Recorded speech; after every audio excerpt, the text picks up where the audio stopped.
Hello. Hello, friends. Hello, Mesa family. Today is December 2nd, 2025, and I wanted to give an update about City Council, how that went last night. Now, City Council is always a trip. There is always drama. There's always intrigue. There's always what new protocols are there that there weren't ever before? There's always something going on at City Council. And I got there around 5, and the study session hadn't even started, which was a little odd. There's an upstairs and a downstairs to Mesa City Hall. I also have a light that's kind of misbehaving up there, so if it blinks on and off, it's not you. Sorry. Kind of fades in. I don't know. It's doing its own thing up there. City Council.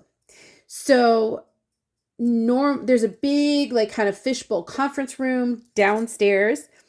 It's open to the public.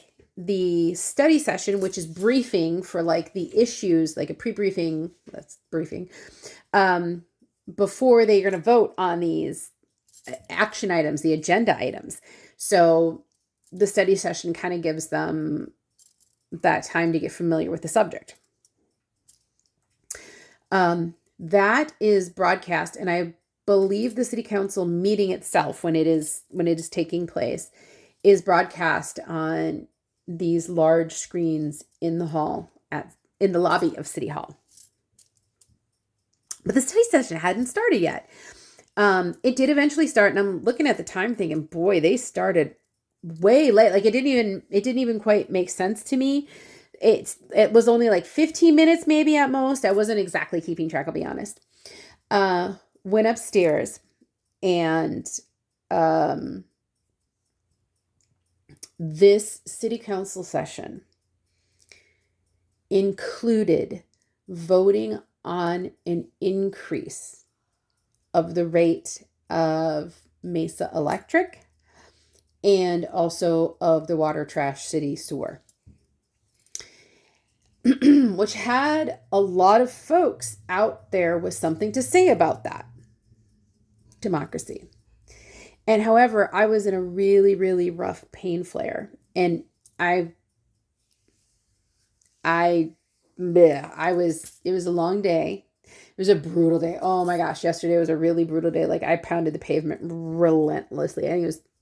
Anyway, so, I at that point I had enough. They hadn't even gotten to the part where they're calling up their 3 speakers for their non-agenda items, citizen action items present.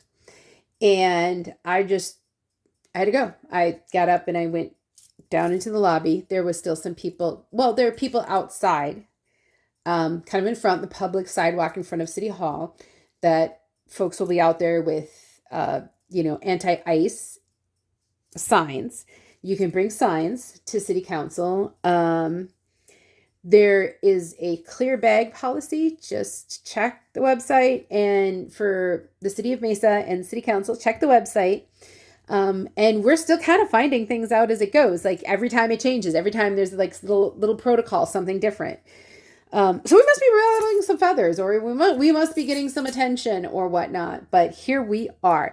If you want to go and you have never gone, if the idea of going is intimidating and you don't have someone to go with, I will be there. I try to attend every City Council.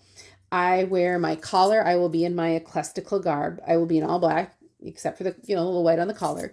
I'm very noticeable. So if you've never done this and you want to go down there to oppose the agreement between Mesa PD and ICE, there's a contract between them for the city of Mesa, and it's been in place for many, many years. It's time to go. It's time to change. We got to get that out. We have to get that out. We're done. Mesa melts ice. We're not playing with this. If you'd like to support, you can wear pro-immigration t-shirts, or have you seen my neighbor or whatever, and find me. I'll kind of walk you through the process as best we know it that week.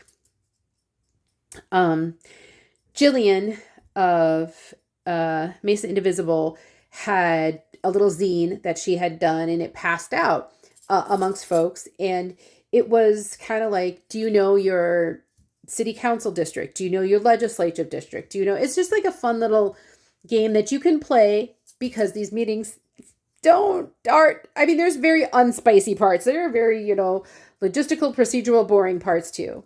But it prompted a great idea, which I will talk about in my next video.